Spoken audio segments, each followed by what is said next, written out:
I'm glad to have you here. Follow my story until the end and comment the city you're watching from. If you disappeared tomorrow, no one would miss you.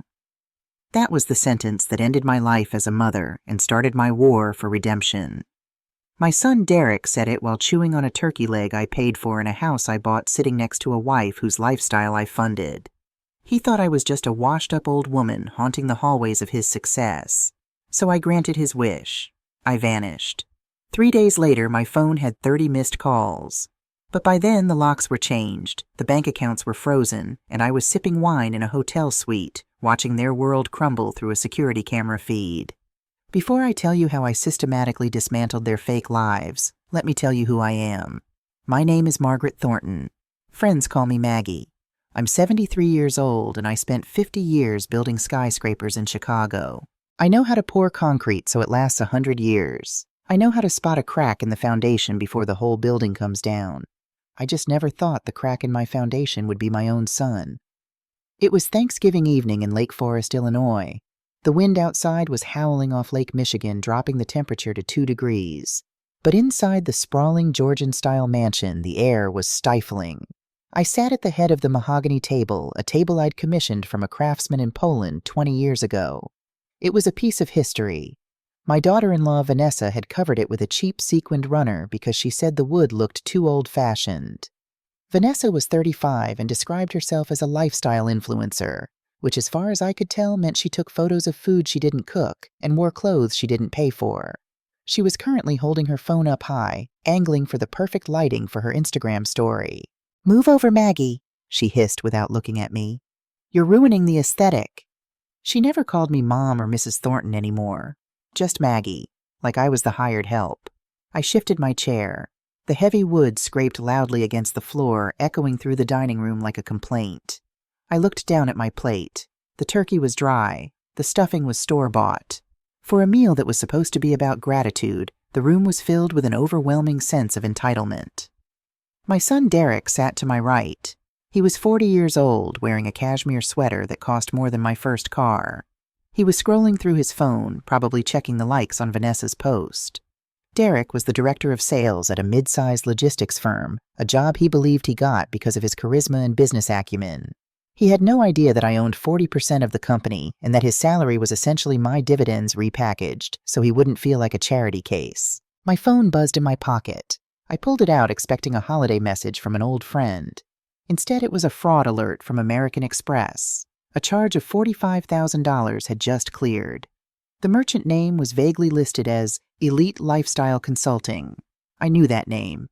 It was a shell merchant used by a high-end spa and boutique downtown to mask extravagant purchases from nosy husbands. Or in this case, from nosy mothers-in-law who actually paid the bills. I felt a vein throb in my temple. $45,000. In 1 month. That was more than I'd earned in my first 3 years of construction work. I looked at Derek. He was pouring himself a glass of vintage Cabernet one from my private collection that I'd been saving for my 75th birthday. He didn't even ask. He just took it. I cleared my throat. The sound was rough like gravel. "Derek," I said, keeping my voice level. "I see a charge here on the black card. $45,000. Care to explain why your consulting fees look suspiciously like a shopping spree on the Magnificent Mile?" The clinking of silverware stopped. The room went dead silent. Vanessa lowered her phone, her ring light reflecting annoyance in her eyes. "Oh my God, are we doing this now?" she groaned, throwing her napkin onto the table. "It's Thanksgiving, Maggie.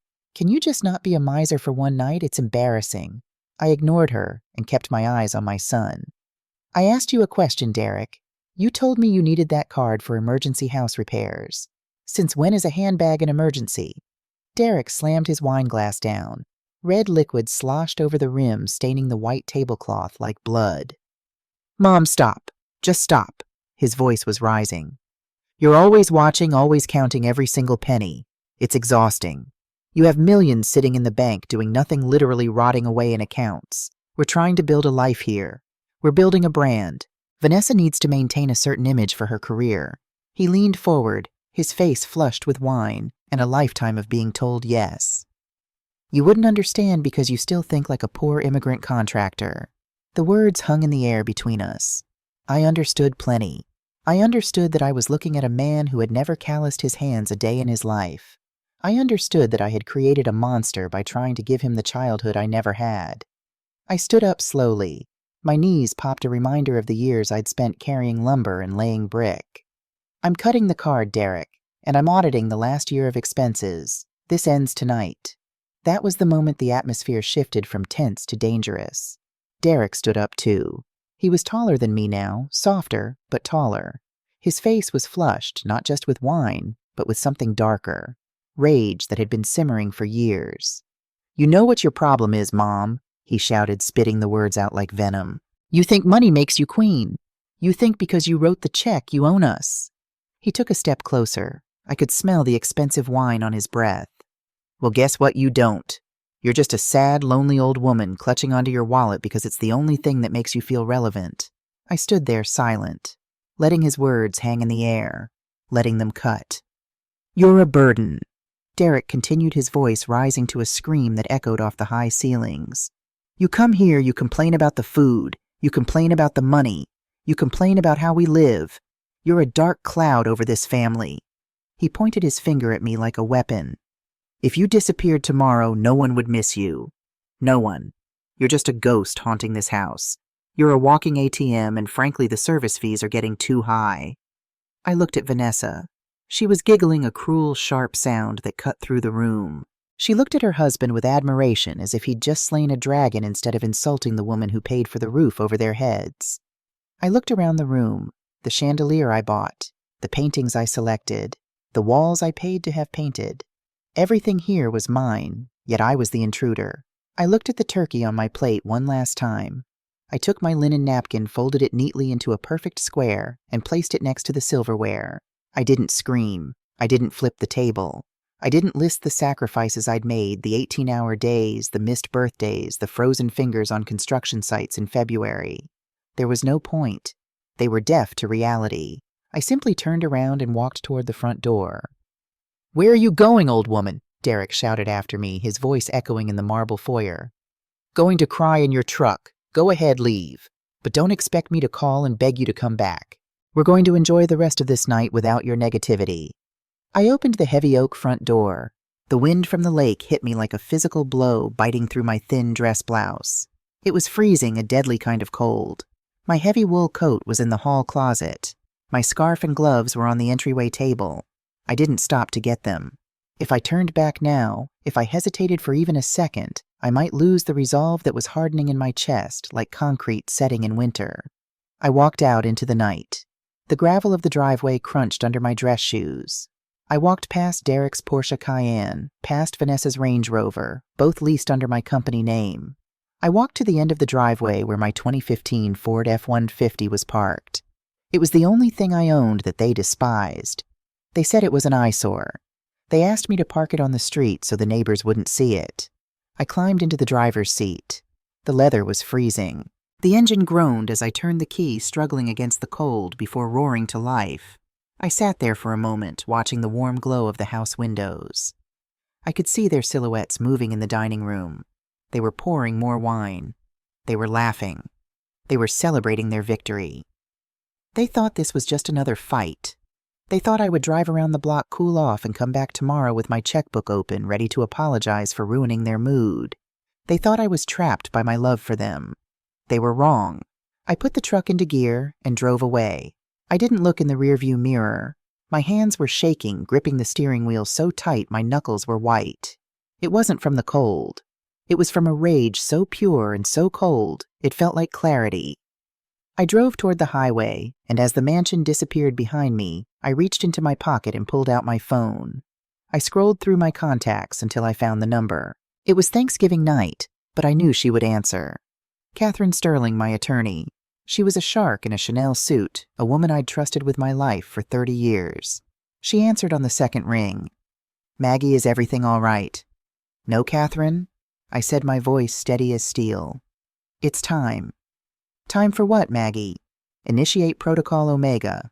There was a pause on the other end of the line, a heavy silence that spoke volumes. We had drafted Protocol Omega 5 years ago after my husband passed away. It was a nuclear option, a contingency plan designed for a worst-case scenario where I needed to liquidate and sever ties immediately. We used to joke about it, calling it the doomsday button. "Maggie, are you sure?" Catherine asked, her voice losing its professional edge. "Once I start this, there's no undo button. The assets will be frozen. The cards will be canceled. The access codes will be wiped. It's scorched earth." I looked at the road ahead of me, illuminated by my headlights cutting through the darkness. I thought about the $45,000 charge. I thought about the laughter at the table. I thought about my son telling me I was a ghost. "I'm sure," I said. "Cut everything. The credit cards, the bank accounts, the utility, auto-pay, the company access, everything. Right now, I want them to wake up tomorrow in a world where I don't exist." "Consider it done," Catherine said. I could hear her moving, already opening her laptop. "Where will you be?" "I'm checking into the Ritz-Carlton downtown. Book me the penthouse suite. And Catherine, hire private security. I don't want anyone to know I'm there." "Understood. I'll call the bank now. Goodbye, Maggie." I hung up the phone and tossed it onto the passenger seat. I merged onto the interstate, heading toward the Chicago skyline, glowing in the distance against the black November sky. I turned on the radio, letting classic rock drown out the silence. My son wanted me to disappear. He wanted a world where he was the man of the house, where his success was his own, where I was just a memory gathering dust. "Well, Derek, I thought you were about to find out exactly how expensive it is to be a man. You wanted me gone? I'm gone. And I'm taking every single dollar with me. 3 days of silence is a long time when you're accustomed to noise." For 3 days, I sat in the penthouse suite of the Ritz-Carlton watching the snow fall over Chicago. I ordered room service, filet mignon, lobster bisque, bottles of wine I'd never let myself enjoy before because I was always saving money for Derek's future. I slept in a bed that didn't feel like a coffin. I watched movies. I read books. And I watched them. I had installed the security system in the Lake Forest house myself 5 years ago. It was top-of-the-line high-definition cameras in the common areas, motion sensors on the windows, and a direct feed that I could access from my iPad. For the first 2 days, they were confused but arrogant. I watched them on the screen. They paced around the living room. They checked the driveway, waiting for my truck to reappear. They thought I was staying at a motel down the road, cooling off. They thought I was punishing them with my absence, but that I would return the moment I got lonely. They ate the Thanksgiving leftovers. They drank the wine I'd left behind. They laughed about my temper tantrum. But today was Monday. Monday meant reality, and reality is expensive. I sat in the velvet armchair by the window, the iPad propped on my knees. I wasn't watching the house feed anymore. I was watching the transaction alerts on my banking app, or rather the decline alerts. It started at 11 in the morning. Vanessa decided she needed retail therapy to cope with the stress of her mother-in-law walking out. She drove the Range Rover down to the Magnificent Mile, Chicago's premier shopping district. I knew exactly where she was going. Chanel. It was her sanctuary. I imagined the scene as clearly as if I were standing next to her. She would walk in with her chin held high, her designer sunglasses perched on her head, expecting the staff to fawn over her. She was a VIP client, after all. Or at least she was a VIP client when I was paying the bill. I saw the alert pop up on my screen. Attempted charge, $12,400 merchant Chanel boutique status declined. Reason card reported stolen. I took a sip of my wine, a 2010 Bordeaux, smooth and heavy. I savored the taste while I pictured what was happening inside that store. Vanessa would be confused at first. She would laugh that nervous little laugh she did when things didn't go her way. She would tell the sales associate to try again. "It must be a chip error," she'd say, tapping her manicured nails on the glass counter. The associate would try again. "Declined. Code 10. That's the code that tells the merchant to call the bank. And the bank would tell them to confiscate the card." I could see it in my mind, the security guard stepping forward, a large man in a dark suit. He would ask for the card politely, but firmly. Vanessa would protest. She would raise her voice. She would say, "Do you know who I am?" She would scream that her mother-in-law was Margaret Thornton, a successful businesswoman. But the guard wouldn't care. He would take that black titanium card, the symbol of her status, the key to her fake life, and he would take a pair of heavy scissors from behind the counter. Snip, just like that, she was nobody. She would be standing there, surrounded by the things she coveted, with the eyes of other shoppers burning into her back. The humiliation would be absolute. She would have to walk out of that store empty-handed. No bag, no receipt. Just the burning shame of rejection in front of Chicago's elite. She called Derek immediately. I saw the call come through on the phone logs I had access to through the family plan I paid for. She would be screaming, crying, demanding he fix it. She would tell him to call me. But she didn't know that Derek was having a bad morning too. I switched the view on my iPad to the GPS tracker on the Porsche. Cayenne technology is wonderful when you're the one who set up all the accounts. Derek was at a Shell station off the expressway. The tank was empty. He always let it get to empty because he assumed he could just fill it up without thinking. I saw the transaction attempted charge $98, premium fuel status, declined. Derek was standing at the pump, the cold wind whipping his expensive coat. The nozzle wouldn't dispense. The screen would flash that hateful message, "See cashier." He would have to walk inside. He would have to stand in line behind people buying lottery tickets and cigarettes.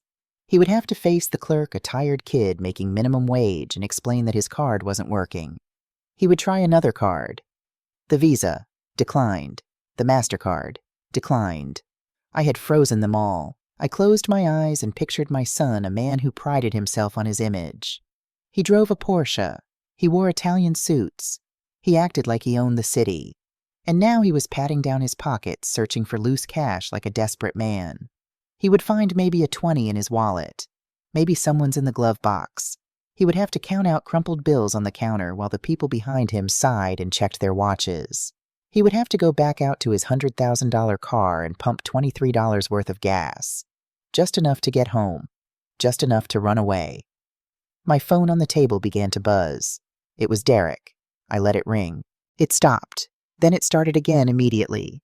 Second call. Third call. Fourth. I watched the screen light up with his name over and over. My son, the boy I'd carried on my shoulders. The boy I'd taught to ride a bike. The man who told me I was a ghost. He was calling the ghost now. He was begging the ghost to answer. By the 10th call, I felt a twinge of that old instinct, the instinct to protect. The instinct to pick up the phone and say, "It's okay, son. I'll fix it. I'll transfer the money. Just go home." It was muscle memory built over 40 years of motherhood. But then I remembered his voice at the table.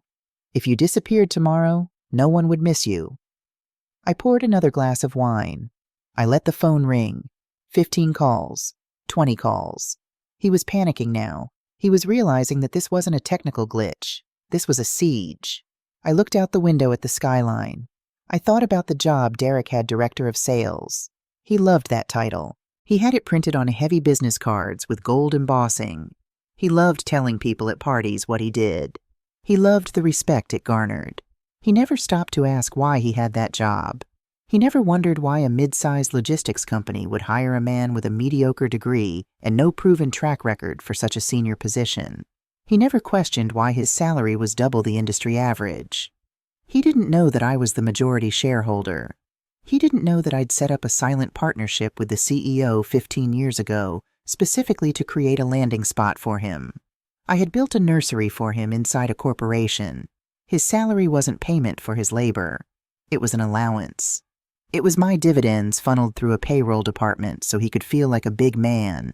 He'd never closed a major deal in his life. The clients he managed were my old contacts, people who did business with him as a favor to me. He went to meetings. He bought lunch. He played golf. And he thought that was work. He thought that was success. He was playing house in a mansion I bought, driving a car I leased, working a job I created. He was a paper doll living in a paper world. And I had just struck a match. 30 calls. The phone finally stopped buzzing. The silence in the hotel room was heavy, but it was clean. It was the silence of truth. I picked up the iPad again. I opened the banking portal. I had one more surprise for him today, a little reality check to end his afternoon. The joint checking account he shared with Vanessa was set up with substantial overdraft protection. I had backed it personally for years. Whenever they spent more than they had, which was every single month, the bank would automatically cover it, drawing from my line of credit. They never even noticed. They just swiped and swiped, assuming the well was bottomless. This morning I had removed the protection, and then I had instructed the bank to call the note. I tapped the screen and sent the notification. Somewhere in that Porsche driving home on $23 of gas, Derek's phone would ping. He would pull it out expecting a text from me, expecting an apology, expecting a rescue. Instead, he would see an email from the bank. Subject immediate action required. Account overdrawn. He would open it. He would see the red numbers. They had spent $80,000 more than was in the account this month alone. The renovation on the guest bathroom, the deposit for the vacation in Aspen, the new furniture for the patio. The email would be polite but firm. You are overdrawn by $80,412. Please remit payment within 24 hours to avoid further action and potential legal consequences. $80,000. He didn't have $80,000. He didn't have 80. I took another sip of wine. The sun was setting over the city, casting long shadows across the frozen lake. The game had officially begun. He had wanted me to disappear. I had granted his wish, but he forgot that when the sun disappears, it gets very cold and very dark. I watched the security feed on the iPad. The Porsche pulled into the driveway. Derek got out. He slammed the car door. He looked disheveled. He looked terrified. He walked to the front door and fumbled with his keys. He didn't know it yet, but those keys were about to become useless too. I watched him enter the house that he thought was his. I watched him turn on the lights that he thought he paid for. I raised my glass to the screen. Welcome to the real world, son. I hope you survive it. Monday morning arrived with the brutal gray light of a Chicago winter. From my vantage point in the penthouse suite, I watched the city below wake up. The streets were gridlocked with people rushing to jobs they hated to pay for lives they could barely afford. I drank my coffee black and turned my attention to the iPad propped on the table. I had switched the feed from my home security system to a private server link I'd established years ago with the building management of J&L Logistics, the company where Derek worked. Or rather, where Derek used to work. I was not just watching my son. I was watching the demolition of a fantasy. Derek pulled his Porsche into the executive parking lot at 8:45. He was late. He was always late. He believed that punctuality was for subordinates and that his presence was a gift that started the workday whenever he arrived. I could see the stress in his posture even from the grainy camera angle. He was wearing his favorite navy suit, the one that cost $3,000, but he looked disheveled. He was a man running on fumes quite literally, given that he'd pumped $23 of gas the day before. He walked into the lobby with that familiar swagger, the one he used to mask his insecurities. He approached the turnstiles and pulled out his security badge. He tapped it against the reader with a casual flick of the wrist, expecting the satisfying beep and green light that had welcomed him for 15 years. Buzz. Red light. Access denied. He frowned. He tapped it again, harder this time. Buzz. Access denied. I saw him look around, annoyed. He probably thought it was a system error, a glitch in the matrix of his perfect life.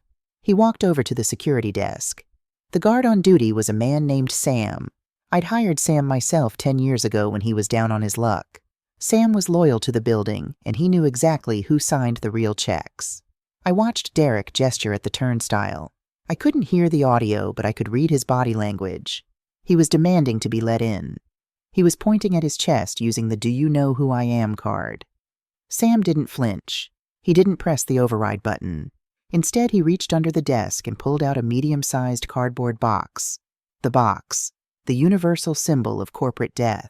Derek stared at it. He took a step back as if the box were a bomb. He was shouting now. His face was turning that blotchy red color he'd inherited from his father's side of the family. He was making a scene in the lobby of a company where he thought he was a prince. Then the elevator doors opened and Judith walked out. Judith was the HR director, a woman of steel who'd survived 3 mergers and a hostile takeover. She was also one of the few people who knew the truth about Derek's employment. I zoomed in on the camera feed. Judith walked straight up to him. She didn't offer a hand. She didn't smile. She held a manila envelope in one hand and pointed to the box with the other. Derek was waving his arms. I could imagine the words spewing from his mouth. "I'm the director of sales. I'm a top performer. My numbers are incredible. You can't do this. My mother will sue this entire building into the ground." Judith waited for him to run out of breath. She was patient. Then she handed him the envelope. He ripped it open. He scanned the paper. His hands started to shake. The document he was reading was a simple disclosure of equity structure. For 15 years, Derek believed he was hired because he was a genius. He believed his $250,000 salary was a reflection of his market value. He believed the company car, the expense account, and the corner office were rewards for his talent.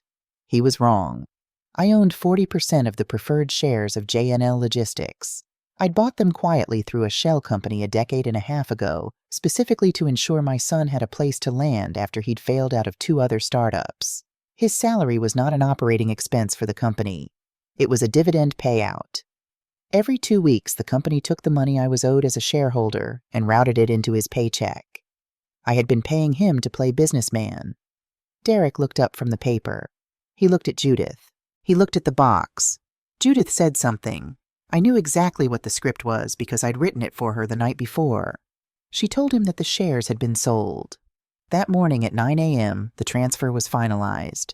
I had liquidated my position, and the new majority owners, a private equity firm from New York, were ruthless cost cutters. They had audited the staff and found a director of sales who spent 4 days a week at the golf course and whose client list consisted entirely of his mother's old friends.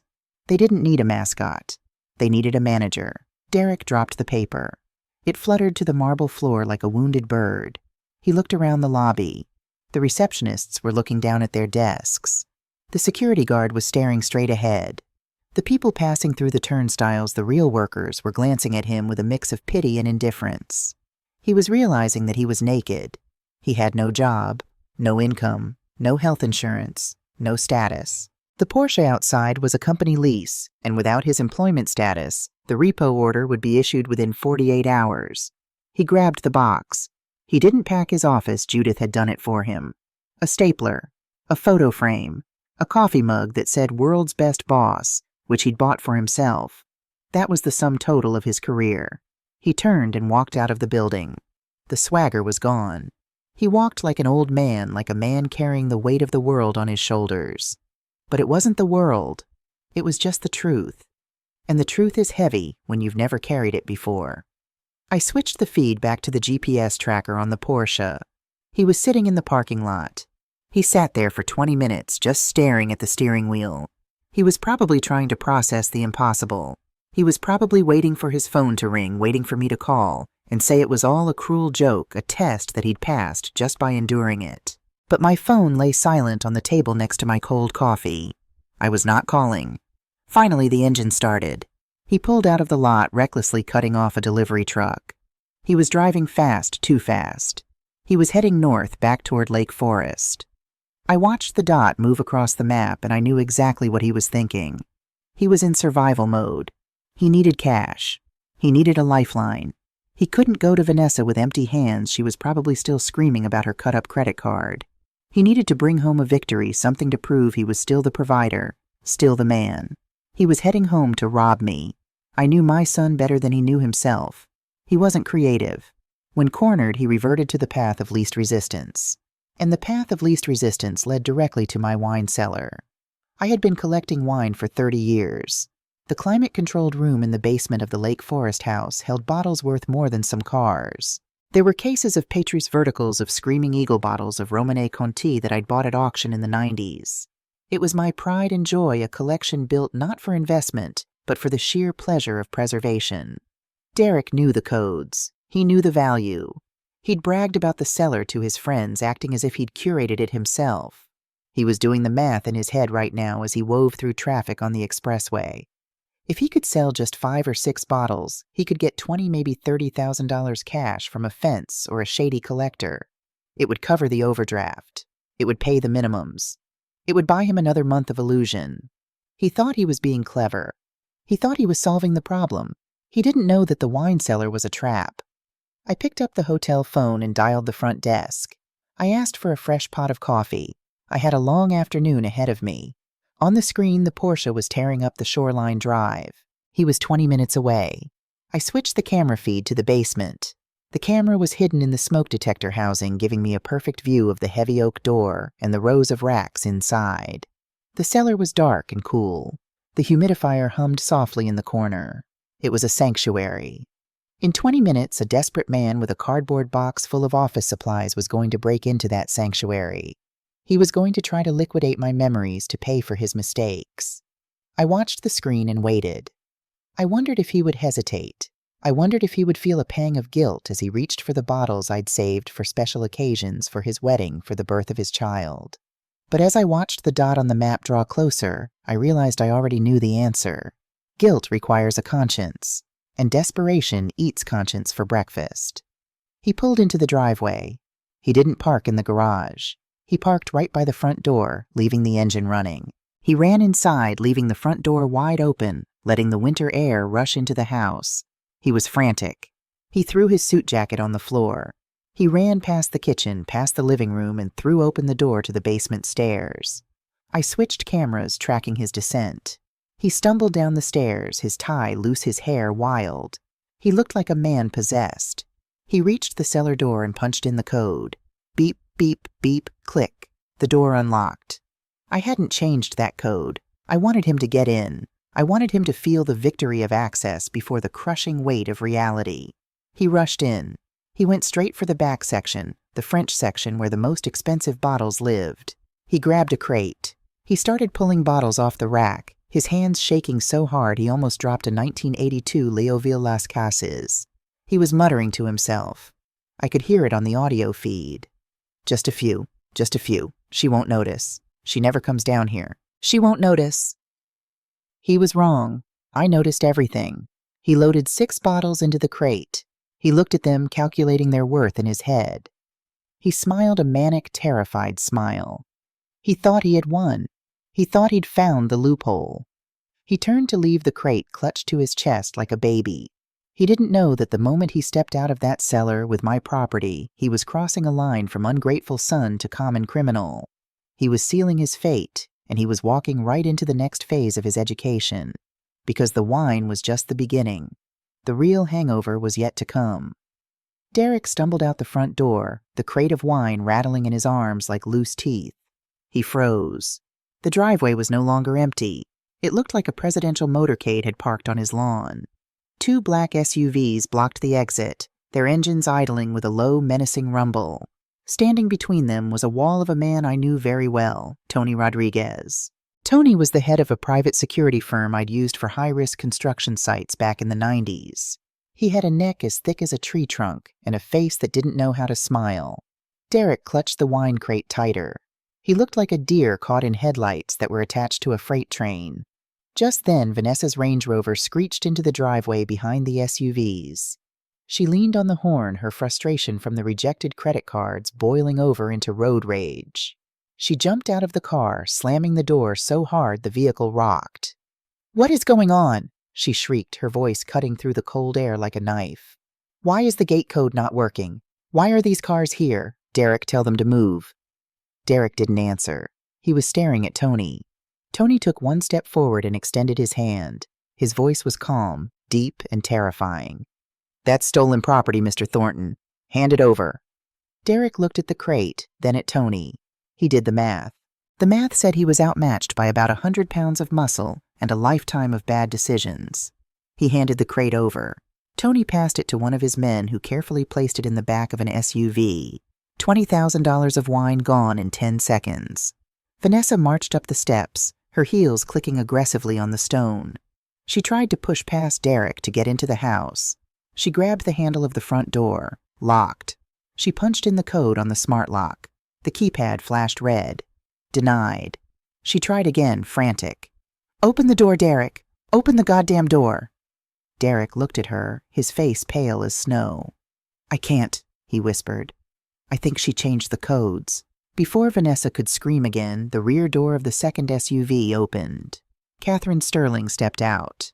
She was wrapped in a long cashmere coat, holding a leather portfolio.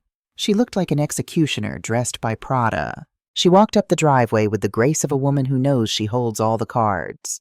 She stopped 5 feet from my son and daughter-in-law. She didn't offer a greeting. She simply extended a thick envelope toward Derek. "Mr. Thornton, Mrs. Thornton, you've been served." Derek stared at the envelope like it was a snake. "What is this?" "It's an emergency order of eviction," Catherine said, her breath misting in the air. "Effective immediately." Vanessa laughed a high-pitched, hysterical sound that echoed off the stone facade. "Eviction, you can't evict us. We own this house. My husband owns this house. Catherine allowed herself a small, pitying smile. That's a common misconception, Mrs. Thornton. If you had ever bothered to read the deed or the trust documents you signed 3 years ago, you would know that is factually incorrect. She opened a folder and held up a document. The paper fluttered slightly in the wind. This property is the sole asset of the Thornton Family Trust, Catherine explained, speaking slowly as if talking to children. Margaret Thornton is the sole trustee and grantor. You are listed merely as beneficiaries with right of residency. She turned the page. However, Clause 7b of the trust agreement clearly states that the right of residency is contingent upon the beneficiaries maintaining a relationship of respect and gratitude toward the grantor. It's what we call a morality clause. Catherine's voice was relentless, like water wearing down stone. Specifically, it states that any act of verbal abuse, financial exploitation, or public disparagement of the grantor results in immediate termination of benefits. Derek looked like he was going to be sick. He remembered the dinner. He remembered what he'd said. If you disappeared tomorrow, no one would miss you. Catherine continued flipping through pages with practiced efficiency. Your comments at these Thanksgiving dinner were recorded and witnessed. They constitute a material breach of Clause 7b. As of 12 o'clock today, the trust has revoked your right of residency. You are trespassing. This is insane, Derek stammered, finding his voice. She's my mother. She can't kick me out of my own home over an argument. She can and she has. No, Catherine said, closing the folder with a snap. You have exactly 2 hours. 2 hours for what? Vanessa asked, her voice trembling now, the reality beginning to crack through her anger. To remove your personal effects, Catherine said, checking her watch. Tony and his team will supervise. You may take clothing, toiletries, and personal documents. Nothing else. Vanessa's eyes widened. She looked at the house, then back at Catherine.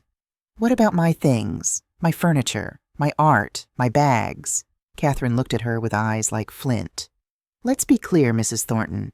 The trust paid for the furniture. The trust paid for the art. The trust paid for the renovations. Therefore, they are assets of the trust. She paused, letting that sink in. As for your bags, I have a forensic accounting of the credit card statements. Every handbag purchased with the supplemental card provided by Mrs. Thornton remains the property of the account holder. That is Mrs. Thornton. You may take what you paid for with your own personal income. Vanessa stood there, mouth open. She had no personal income. She hadn't worked a day in the 5 years she'd been married to my son. She realized with horror that almost everything she touched, everything she wore, everything she bragged about online belonged to the woman she had insulted. You can't do this, she screamed, lunging toward the door. I'm not leaving without my Birkins. Tony stepped in front of the door. He didn't touch her. He just occupied the space. He was an immovable object. You have 1 hour and 55 minutes, ma'am, Tony said. I suggest you start packing. We have boxes for you. He gestured to the driveway where his men were unloading a stack of cheap clear plastic bins, the kind you use to store Christmas decorations in a damp garage. I watched on the iPad as the reality crashed down on them like an avalanche. They weren't fighting for their dignity anymore. They were fighting for their underwear. They went inside. Tony followed them, clipboard in hand. I switched the camera feed to the interior. It was a chaotic ballet of desperation. Derek ran to the master bedroom. He grabbed a suitcase and started throwing suits into it, not bothering to fold them. Tony stood in the doorway, impassive. Leave the watches, Tony said as Derek reached for his watch box. What? Derek spun around. Those were gifts purchased with company funds, Tony read from the list Catherine had provided. Company property. Leave them. Derek slammed the box down. He grabbed his shoes from the closet. Not the Ferragamos, Tony said, consulting the list. Receipt dated June 12th, paid by Margaret Thornton. Leave them. I watched my son realize that he didn't even own the shoes on his feet. He had to dig into the back of the closet to find a pair of old running sneakers he'd bought himself years ago. He looked ridiculous in his suit pants and dirty sneakers. In the dressing room, Vanessa was having a complete meltdown. She was trying to stuff a fur coat into a plastic bin. Catherine appeared in the doorway. The coat stays, Vanessa screamed. She actually screamed a primal sound of loss that probably frightened the neighbors. She threw the coat on the floor and stomped on it like a child having a tantrum. If I can't have it, nobody can. That will be deducted from any potential future settlement, Catherine noted calmly, making a mark on her tablet. Keep packing. The 2 hours flew by. I sat in my hotel room finishing a pot of coffee, feeling a satisfaction that was colder than happiness. I was stripping them down to nothing. I was peeling away the layers of entitlement like dead skin. At the 1 hour and 50-minute mark, Tony began moving the bins outside. There weren't many. A few bins of clothes, some toiletries, a laptop that Derek managed to prove he'd bought with a bonus check from 3 years ago, back when he still occasionally got real bonuses from real work. The house looked strangely undisturbed. They had lived there for 3 years, but without their clutter, without their noise, the house seemed to breathe a sigh of relief. It was returning to me. Outside, the winter sun was beginning to set. The streetlights flickered on, casting long shadows across the pristine snow. I saw movement on the sidewalk. The neighbors. Lake Forest is a small community. Gossip travels faster than light. The sight of black SUVs and security guards had drawn attention. Mrs. Gable from next door was walking her poodle, walking very slowly, her eyes glued to the driveway like it was a television show. Mr. Henderson across the street was pretending to check his mailbox, though the mail had been delivered hours ago. They were watching. Derek emerged first, dragging 2 plastic bins. He looked broken. His hair was messy. His tie was gone. He was shivering in his dress shirt because his expensive overcoat had been deemed trust property. Vanessa followed. She was carrying a plastic bin filled with cosmetics and cheap sweatpants. She was wearing a puffer jacket she'd found in the mudroom, one of the few things she'd actually bought on sale. She was crying mascara running down her face in black rivers. They stood on the driveway of the mansion they used to rule, surrounded by clear plastic bins that displayed their meager possessions to the world like items at a yard sale. Catherine stood by the gate holding her clipboard. "Sign here," she said, pointing to a document. "What is it?" Derek asked, his voice hollow. "Acknowledgement of vacating the premises and receipt of personal property. It also confirms that you've surrendered all keys and access codes." Derek signed. He didn't even read it. He just wanted it to be over. "Where are we supposed to go?" Vanessa sobbed, her voice breaking. "Our cards don't work. We have no gas. We have nowhere to go." Catherine looked at them. For a second, I thought she might offer them a hotel voucher. I'd given her discretion to do so if she felt it was necessary for humanitarian reasons. But Catherine was a professional. She knew that rock bottom has to be solid before you can build on it. "There's a Motel 6 off the interstate," she said, her voice neutral. "They accept cash. I believe Mr. Thornton has about $40 in his wallet. That should cover a night." She turned and walked to her car. Tony and his team fell back, forming a line across the driveway like sentinels. Derek and Vanessa looked at the Range Rover. They knew they couldn't take it. It was leased by the company Derek no longer worked for. They looked at the Porsche, also company property. They had to call an Uber, but their apps were linked to the frozen cards. I watched as Derek pulled out his phone and made a call. He was calling a taxi, an old-fashioned yellow cab. They waited on the curb for 20 minutes in the freezing cold, sitting on their plastic bins like refugees. The neighbors watched. The security guards watched. I watched. When the taxi finally arrived, the driver popped the trunk. Derek had to load the bins himself. He struggled with the weight slipping on the icy pavement. Vanessa got in the back seat without helping him. She slammed the door. Derek finished loading the trunk. He stood there for a moment looking up at the house. He looked at the window of the master bedroom where he'd slept comfortably for years. He looked at the warm light spilling out onto the snow. He looked like a child who'd been kicked out of Eden. He got into the taxi. It drove away, its taillights disappearing into the gloom of early evening. I put down the iPad. My hands were steady. My heart was calm. I picked up the room service menu. I decided to order the lobster bisque. They were gone. The house was mine. The money was mine. But the lesson was far from over. The next morning, I returned to the house. Tony met me at the front door. The air inside was cold. They'd left the door open when Derek ran down to the wine cellar, and it had taken hours for the heating system to compensate. "Everything's secure?" I asked. "Yes, ma'am," Tony said. "But there's something you need to see, in the basement." We walked through the silent house. Without Derek and Vanessa's presence, it felt larger somehow, cleaner, like a body that had fought off an infection. We descended the stairs to the basement.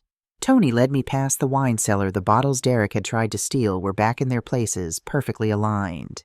He walked to the back wall where a heavy oak shelving unit used to hold cases of Bordeaux. The unit had been pulled away from the wall, scraping deep gouges into the concrete floor. Behind it was a wall safe. It wasn't a safe I had installed. I knew every inch of this house. I had reviewed the blueprints myself. I had supervised the contractors. This safe was a retrofit job installed hastily and without permits. The plaster around the edges was rough and unpainted. It was a secret pocket in a house that was supposed to be transparent. It was open, Tony said. The lock had been drilled out. I opened it yesterday while securing the premises. He handed me a stack of documents. They were kept in a blue plastic folder, the kind you buy at a drugstore for $1. I took them, my hands steady, despite the chill running down my spine. I walked over to the workbench in the corner and turned on the overhead light. I began to read, and with every page, the temperature in the room seemed to drop 10 degrees. These weren't bank statements. These were promissory notes. But they weren't from Chase or Wells Fargo. They were from entities with names like North Star Holdings and Varov Capital. I knew these names. In the construction business in Chicago, you hear things. You know which names appear on legitimate contracts and which names appear in police reports. These were loan shark operations thinly veiled as private equity. I looked at the numbers. They were staggering.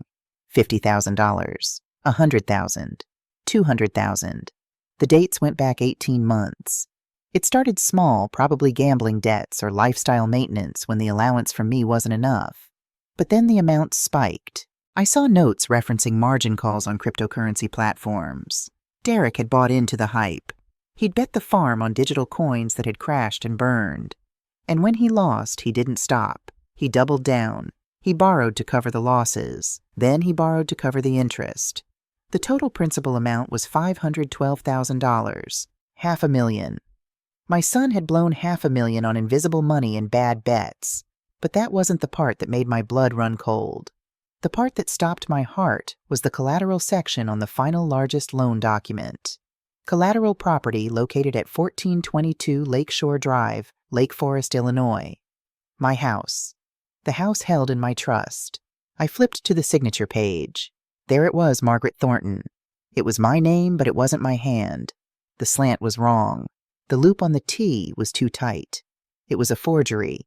A good one, but a forgery nonetheless. Derek had signed my name. He had posed as me, or claimed he had power of attorney. He had convinced these criminals that he had the authority to leverage the property. He had handed them the deed to a house he didn't own to secure cash that he immediately lost. I looked at the date on the final loan. It was dated 3 weeks ago. That was why he was so desperate at Thanksgiving. That was why he exploded when I cut him off. He wasn't just worried about paying for dinner. He wasn't just worried about Vanessa's shopping sprees.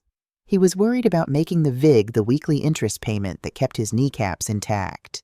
He was drowning, and in his panic, he had decided to use me as his life raft. Without my permission. Without my knowledge. "This changes everything," Tony said quietly, reading my expression. I nodded slowly. It was worse than theft. It was worse than entitlement. He had involved organized crime. These people don't sue you when you default. They don't send collection letters. They send messages. And since Derek was currently hiding in a motel room with his phone likely turned off or changed, those messages were going to be delivered to the address on the contract. My address. I gathered the papers and put them back in the folder. I felt a strange sense of detachment, like I was watching myself from outside my body. My son had sold me out. He had placed a target on my back to save his own skin. He figured that if the sharks came for the house, I would just pay them off to avoid the scandal. He banked on my pride being stronger than my principles. He was wrong. "Let's go, Tony," I said. "We're done here." We drove back to the city. I was in my F-150 Tony following in the SUV. The winter sky was dark and heavy with the threat of more snow. I kept checking my rearview mirror. I wasn't just looking for traffic. I was looking for tails. I drove to the Ritz-Carlton. I pulled up to the valet stand. The hotel was a fortress of luxury, a place where the problems of the street were supposed to be kept at bay by doormen in uniforms and thick glass doors. I got out of the truck. I handed the keys to the valet, a young man named Eric, who always treated the old Ford with respect. "Mrs. Thornton, good to see you," Eric said, smiling. Before I could answer, a black sedan screeched around the corner. It didn't slow down. It sped past the entrance dangerously close to the valet stand. The rear window rolled down. I saw a flash of movement, an arm extending. "Watch out!" I shouted, shoving Eric to the side. A stream of thick red liquid erupted from the car. It splashed across the side of my white truck, covering the door and fender in a violent crimson arc. It splattered onto the pavement, looking for all the world like a crime scene. Paint. It was red oil-based paint. The sedan peeled away, tires squealing, disappearing into Chicago traffic before security could even react. Eric was on the ground, shaking. I helped him up. He was unhurt, but terrified. I looked at my truck. The red paint dripped slowly down the metal, pooling on the concrete. It was a mark, a brand. It was a message that said, "We know where you are." Tony was by my side in seconds, his hand hovering near the gun beneath his jacket. "Get inside, Mrs. Thornton, now." We went into the lobby. The hotel manager was already rushing over, apologetic and horrified. I waved him off. "It's fine. Just get the truck cleaned and bill me for the cleanup of the driveway." I went up to the penthouse. My hands were steady, but my mind was racing. They had found me. They knew I wasn't at the house. That meant they were watching. I entered the suite. Tony did a sweep of the room, checking the windows. "Clear," he said. "But ma'am, we need to move you. This location is compromised." "No," I said. "I'm not running. That's what Derek does. I stay." I walked to the window to close the heavy drapes. As I reached for the cord, a dark shape blurred through the air outside. Crash! The double-paned glass of the balcony door shattered. A heavy object smashed through the outer pane, then the inner pane, sending a shower of safety glass raining onto the Persian rug. The cold wind rushed in instantly, howling through the breach. Tony tackled me to the ground, covering my body with his. We lay there for a moment among the shards, waiting for a second shot or an explosion. Nothing happened. Just the wind. "Clear," Tony yelled into his radio. "Breach in the penthouse." He helped me up. I brushed the glass from my robe. I walked over to the object that had broken the window. It was a brick, a standard red construction brick wrapped in duct tape. There was a piece of paper taped to it. I picked it up. The note was short, written in black marker. Block letters. Pay or bleed. The son signed, but the mother pays. 24 hours. I stared at the note. Most 73-year-old women would be having a heart attack right now. Most would be dialing 911, begging for police protection, weeping into the phone. But as I looked at the crude threat, a strange sensation washed over me. The corner of my mouth twitched. Then it curled upward. I was smiling. Tony looked at me concerned. "Mrs. Thornton, are you all right? Do you want me to call the precinct? This is a death threat." "No, Tony," I said, my voice surprisingly light. "Don't call the police." "Why not, ma'am? This is serious." "Because this," I held up the brick, "is not a threat, Tony. This is leverage." I walked over to the desk, avoiding the glass. I placed the brick next to the folder of loan documents we'd found in the basement. Derek thinks he's hiding. He thinks he can wait this out in a motel while I deal with the mess he created. He thinks these animals will scare me into paying his debt just to make them go away. He thinks I'll write a check for $500,000 to save the family name. I turned to look at Tony. But Derek forgot who raised him. He forgot that before I wore suits, I wore work boots. He forgot that I dealt with unions and mobsters in the 70s when Chicago was a very different city. I picked up the loan documents again.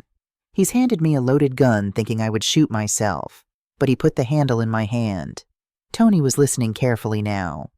These criminals, they don't care about Derek. They want their money, and right now they think I'm the obstacle. But what if I became the solution? What if instead of being the victim, I became the boss? I looked at the documents again. The forgery was the key. It proved Derek had defrauded them too. It proved the collateral was worthless. If they killed me, they got nothing. The trust would lock down and the house would be tied up in probate for years. They would never see a dime. But if I made a deal, I turned to Tony. "Get the car ready. Not the truck, the armored sedan." "Where are we going, ma'am?" Tony asked. "We're going to make a phone call," I said. "I want you to find the number for this Varov Capital. We're going to set up a meeting with the loan sharks." "But why?" "Because, Tony, I'm going to buy my son's debt. I'm going to become the owner of that note. And when I do, I will own him body and soul." I looked at the shattered window, the wind blowing the curtains wildly. Derek wanted to play gangster. He wanted to play with the big boys. Well, he was about to find out that the biggest gangster in this family had been sitting at the head of the table all along. Let them throw bricks. I was about to throw the whole building. The meeting with Varov Capital didn't take place in a boardroom with glass walls and espresso machines. It happened in the back office of a dry cleaning distribution center in the industrial district south of the city. The air smelled of chemicals and hot steam. Tony drove the armored sedan right into the loading bay where a steel door rattled shut behind us, sealing us in like a tomb. I stepped out of the car, buttoning my coat against the damp chill. I wasn't armed. I didn't need to be. Tony was behind me, and he was carrying enough firepower to start a small war. But my real weapon was inside my jacket pocket, a digital token for a secure wire transfer. We were escorted by two men who looked like they'd been carved out of granite. They led us into a small office with flickering fluorescent lights. Behind a metal desk sat a man who didn't look like a monster. He looked like an accountant who had stopped sleeping. This was Vincent Varov. He was thin, pale, and wore a suit that was expensive but ill-fitting, like he'd bought it off someone else's back. "Mrs. Thornton," he said without standing up. His voice was scratchy, like sandpaper. "You have bold friends. Usually when we throw a brick, people call the cops. You called for an appointment." I sat in the metal folding chair opposite him. I didn't lean back. I kept my posture rigid, like I was negotiating a construction contract. "I'm a businesswoman, Mr. Varov," I said, "and I know a bad investment when I see one. You lent $500,000 to my son based on collateral he didn't own. That makes you a victim of fraud just like me." Varov smiled a thin, humorless expression that didn't reach his eyes. "We don't see ourselves as victims. We have ways of recovering our assets. The house is there. We will take it." "No, you won't," I replied, my voice level as ice. "The house is in a trust. The signature on your loan documents is a forgery. If you try to foreclose, my lawyers will tie you up in court for 10 years while exposing every illegal loan you've ever written. You'll never see a dime, and you might see the inside of a federal prison." Varov stopped smiling. He leaned forward, his fingers steepled on the desk. "So why are you here to threaten me?" "No," I said. "I'm here to offer you an exit strategy." I placed my phone on the desk between us. "Your loan to Derek is toxic debt. It's uncollectible. If you kill him, you get nothing. If you kill me, you get nothing. But right now in this room, you have an opportunity to recover 70% of your principal. Immediate liquid cash. No police, no courts, no questions." Varov looked at the phone, then at me. His eyes were calculating measuring risk against reward. 70%, that's a haircut. "It's better than zero," I said. "And it's better than a federal investigation. I'll wire you $350,000 right now. In exchange, you transfer the note to me. You give me the original contract, the wet signature, everything. You wash your hands of Derek Thornton. He becomes my problem." The silence in the room was heavy, interrupted only by the hissing of the steam presses outside. Varov was doing the math. He was a predator, but he was a pragmatic one. He knew I was right. Derek was a deadbeat with no assets, and a mother who'd just frozen him out. 350,000, Varov repeated slowly. "CAD wire transfer, immediate, untraceable through the proper channels." Varov drummed his fingers on the desk. 5 seconds, 10 seconds, then he nodded. "Done." The transaction took 3 minutes.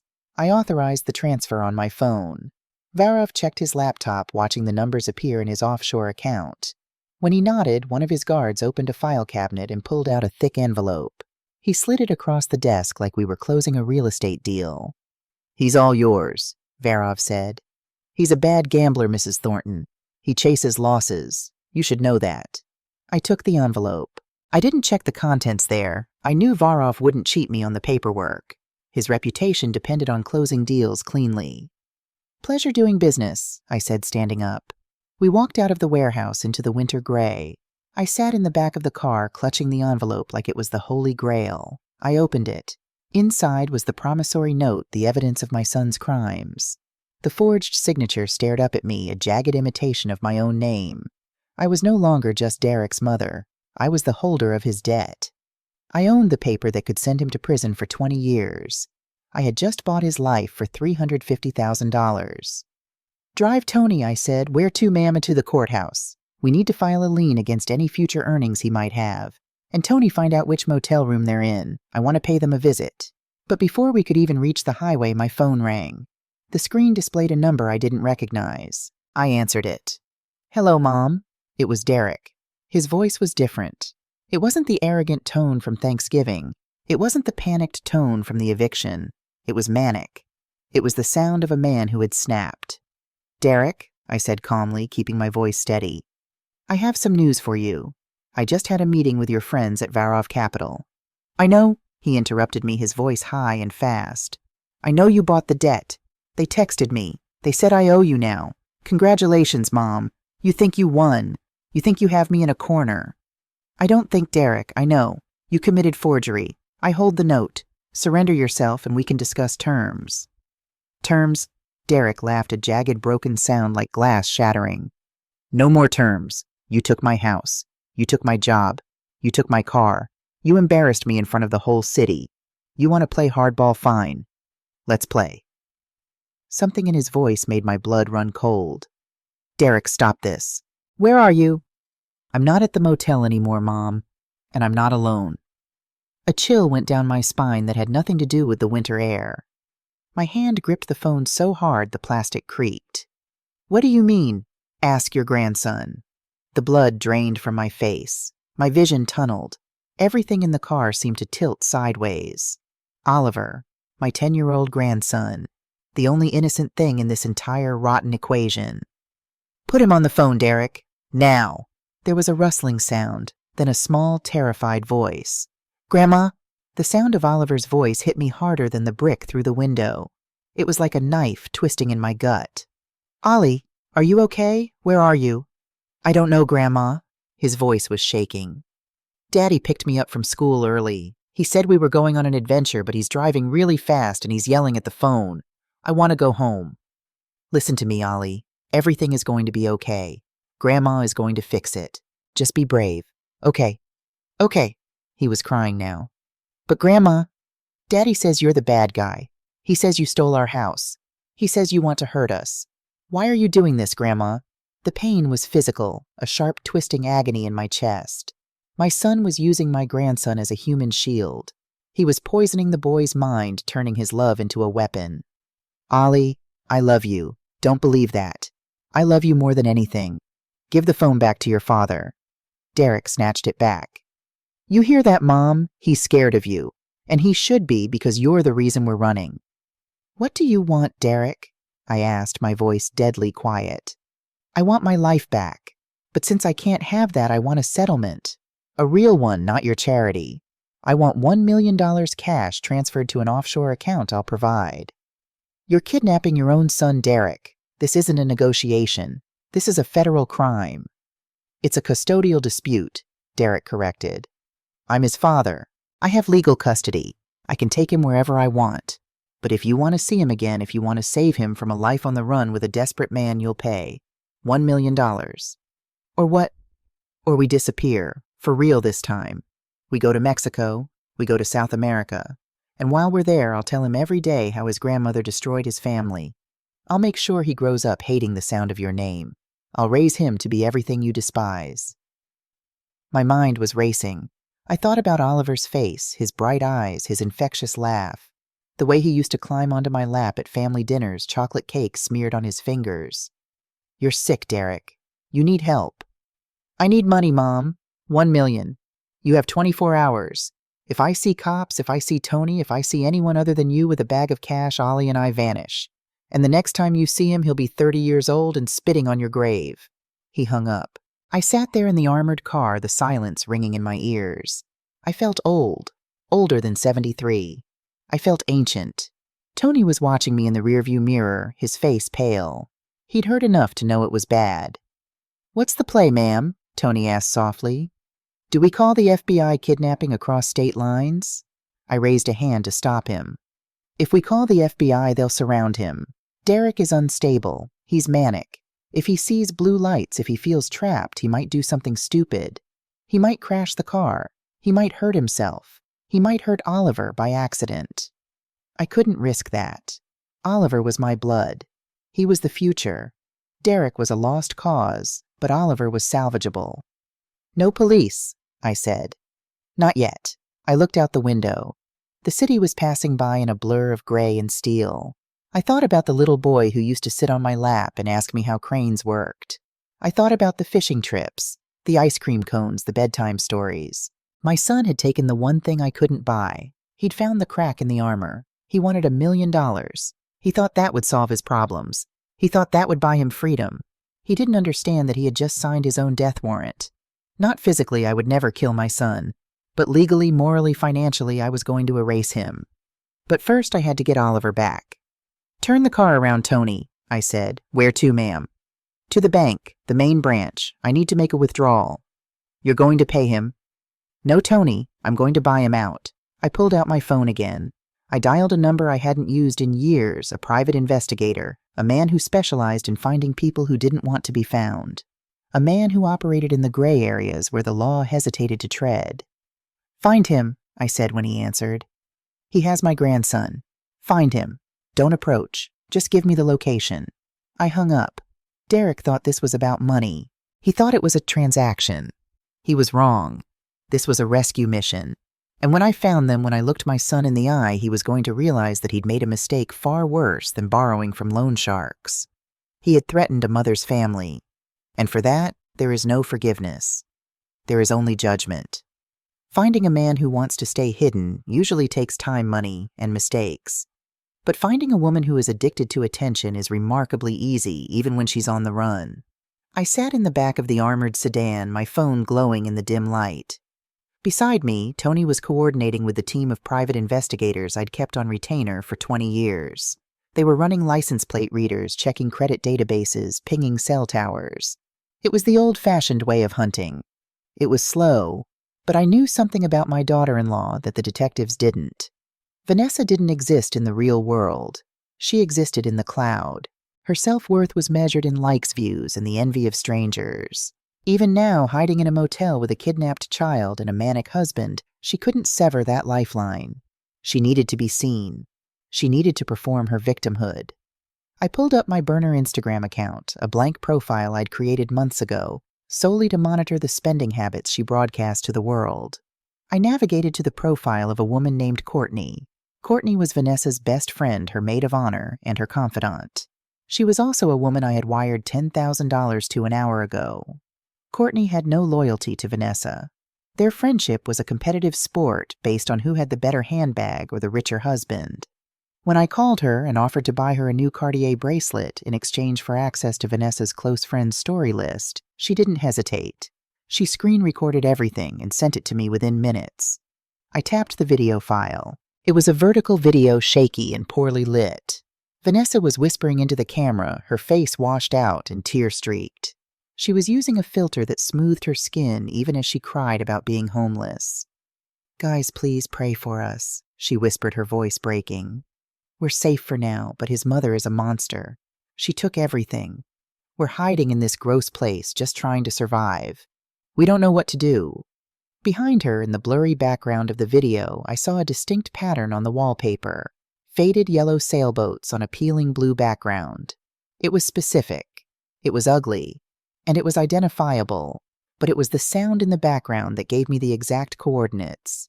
Through the thin walls of the room, I could hear the distinct announcement of a train station PA system. "Next stop, Waukegan." I looked at Tony. "They're in Waukegan, near the metro station. Look for a motel with nautical wallpaper." Tony typed furiously into his laptop. 2 minutes later, he turned the screen toward me. "The Harbor Inn," he said. 1 star, 3 blocks from the station. Online reviews mention the smell of mildew in the sailboat wallpaper. Got them. We moved out. The drive to Waukegan took 40 minutes. 40 minutes of imagining my grandson in that room. 40 minutes of wondering if Derek had a gun. 40 minutes of preparing myself to make a deal with a woman who had sold her soul for likes. We parked the armored sedan a block away from the motel. It was a U-shaped building with paint peeling off the siding and a parking lot full of rusted cars. The air smelled of exhaust and desperation. I saw the stolen rental car Derek was driving parked askew in front of room 12. The curtains were drawn, but light leaked from the edges. Tony reached for the door handle. "We go in hard, ma'am," he said. "We kick the door, secure the child, subdue the father." "No," I said. "If we kick the door, Derek might panic. If he's holding Oliver, he might use him as a shield. Or worse, he might try to hurt him to hurt me. We need to separate them. We need to open that door from the inside."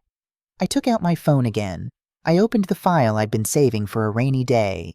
Phase 2 of my investigation had turned up more than just financial crimes. Robert Sanchez, my private investigator, had followed Vanessa to the gym for weeks. He'd captured photos of her and her personal trainer, a man named Chad, who looked like he was carved out of protein powder and bad decisions. The photos were explicit. They were undeniable. They were taken in his car in the parking lot of the gym while Derek was at work pretending to be a director. I composed a text message to Vanessa. I attached the 3 most compromising photos. Then I wrote the offer. Hello, Vanessa. I know you're in room 12. I know about Chad. I know everything. Right now you have 2 choices. Choice A, you stay in that room with a broke husband who's about to go to prison for kidnapping and fraud. When the police arrive, you'll be arrested as an accomplice. You'll go to jail with nothing. Choice B, you open the door right now. You send Oliver out to me. In exchange, I give you an envelope with $50,000 in cash. You walk away. You disappear. I never release these photos and I never press charges against you. You have 2 minutes.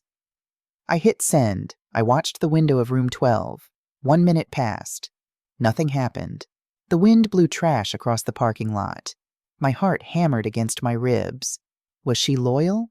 Was she afraid? Did she love her son more than money? 1 minute and 30 seconds. The curtain moved just a sliver. An eye peered out, scanning the parking lot. She was checking to see if the police were there. She saw only the dark shape of my sedan down the block. 1 minute and 45 seconds. My phone buzzed. Cash first. I typed back Ollie first. 10 seconds later, the door cracked open. I signaled Tony. He stepped out of the car, moving silently into the shadows near the room. He held a thick manila envelope in one hand. The door opened wider. Vanessa stepped out. She was shivering, wearing a hoodie pulled low over her face. She looked around nervously. She didn't look back into the room. She didn't look worried about her husband. She pushed Oliver out the door. My grandson looked small. He was wearing his school uniform, rumpled and dirty. He was clutching a backpack. His eyes were wide and red from crying. Go, Ollie, Vanessa whispered, pushing him toward the parking lot. Go to the black car. Oliver hesitated. He looked at his mother. Mom, are you coming? Go, she hissed. Just go. Oliver ran. He ran toward my car, his little legs pumping against the cold pavement. Tony intercepted him halfway, shielding him with his body, guiding him to the back seat of the sedan. As soon as Oliver was safe inside the car, Tony turned back to Vanessa. He tossed the envelope. It landed at her feet. She scrambled for it, ripping it open, counting the stacks of $100 bills with shaking hands. She didn't look at her son. She didn't look at the room where her husband lay. She looked only at the money. She shoved the envelope into her hoodie, zipped it up, and ran. She ran toward the train station, disappearing into the night without a backward glance. She had sold her family for $50,000, and she thought she got a good deal. I turned to Oliver. He was shaking in the back seat, his small body trembling with fear and cold. I pulled him into a hug. He smelled of motel soap and fear. Grandma, he sobbed, burying his face in my coat. I want to go home. You are going home, Ollie, I whispered, stroking his hair. You're safe now. Grandma has you. I looked up at Tony. Take him to the safe house, I said. Get him warm. Get him food. Call Catherine. Tell her we have the boy. What about you, ma'am? Tony asked. I looked at room 12. The door was still slightly ajar.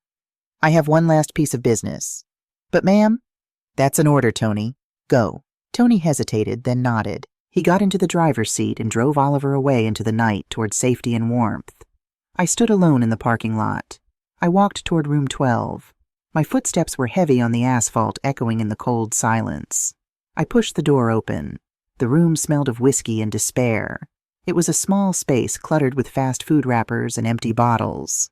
The TV was on muted, casting a blue flickering light over the wreckage. Derek was lying on the bed. He was fully clothed, still wearing the suit he'd been fired in. He was passed out, face down, one arm hanging off the mattress, his fingers brushing the carpet. An empty bottle of cheap scotch lay on the floor beside him. He had drunk himself into oblivion to escape the reality of what he'd done. He had kidnapped his son, threatened his mother, and then passed out, leaving the door unlocked and his family unprotected. He was pathetic. I walked over to the bed. I looked down at him. This was my legacy. This was the man I had raised. A man who crumbled at the first sign of adversity. A man who needed a woman to sell him out to save him from himself. I didn't feel anger anymore. I felt nothing. The cord was cut. I reached into my pocket. I pulled out the document I had bought from Varov, the promissory note, the debt. I folded it neatly. I reached into my other pocket and pulled out a small tube of superglue I'd bought at a gas station on the way over. I put a dab of glue on the back of the document. I leaned down. I brushed the hair off Derek's forehead. He groaned but didn't wake. I pressed the paper onto his forehead. Right in the center. It stuck. It was the notice of debt assignment, the legal document stating that Margaret Thornton was now the sole holder of his liabilities. I stepped back. He looked like a corpse tagged in a morgue. I took a piece of hotel stationery from the desk and a pen. I wrote a short note. Your wife took $50,000 to leave you. Your son is safe with me. The police know about the kidnapping, but I told them I recovered him. You're not being charged tonight because I don't want Oliver to see his father in handcuffs on the news. But this debt is real, and I will collect. You have nothing left, Derek. No wife, no son, no house, no job, and now no mother. I placed the note on the pillow next to his head. I looked around the room one last time. I saw his phone on the nightstand. I picked it up. I dropped it into the toilet bowl in the bathroom. He would wake up alone. He would wake up broke. He would wake up with a piece of paper glued to his face telling him that he was owned. I walked out of the room and closed the door. The latch clicked shut. I stood in the cold waiting for Tony to return. The wind bit at my face, but I didn't feel it. I felt lighter. I had lost a son, but I had saved a grandson. And as I watched the neon sign of the motel flicker and buzz, I knew that the real work was just beginning. I had to raise Oliver. I had to undo the damage. I had to teach him what it meant to be a man so he would never end up in a room like this with a price tag on his head. The black SUV turned the corner headlights, cutting through the dark. I buttoned my coat. It was time to go home. 1 year later, the seasons had turned a full cycle. The summer in Lake Forest was green and vibrant, a stark contrast to the gray winter of our discontent. I was in the backyard wearing a pair of old canvas pants and a t-shirt. I was kneeling in the dirt holding a wooden slat in place. Next to me, Oliver was holding a hammer. He was 11 now, taller, stronger. His face had lost the pinch of anxiety that used to define him. He looked healthy. He looked happy. "Okay, Ollie," I said. "Drive it home, straight and true." Oliver focused. He bit his lip in concentration. He swung the hammer. Bang! The nail went in straight. He swung again. Bang! Flush with the wood. "Good job," I said. "That fence isn't going anywhere." Oliver beamed. He wiped the sweat from his forehead, leaving a streak of dirt. "Thanks, Grandma. It's hard work." "It's good work," I corrected him. "It's honest work. You build something with your hands and it stays built. Nobody can take that away from you." He nodded, understanding. We had spent the last year rebuilding not just the house, but his life. He went to a local school. He made friends who liked him for who he was, not what he owned. We cooked dinner together. We fixed things. We talked. He asked about his father sometimes. I told him the truth. I told him his father had gone away to learn how to work. I told him his father was sick with a disease called greed, and he needed a long time to get better. Oliver accepted that. He seemed relieved to be out of the chaos. We stood up and admired the fence. It was straight. It was strong. My phone buzzed in my pocket. I wiped my hands on my pants and pulled it out. It was a text message. The number was unfamiliar. The area code was from Alaska. I stared at the screen. My heart did a slow, heavy thud in my chest. I opened the message. There was a photo, a hand that was calloused, dirty, scarred with grease under the fingernails. A hand that looked like mine used to look 40 years ago. The hand was holding a stack of cash, $500 in 10s and 20s.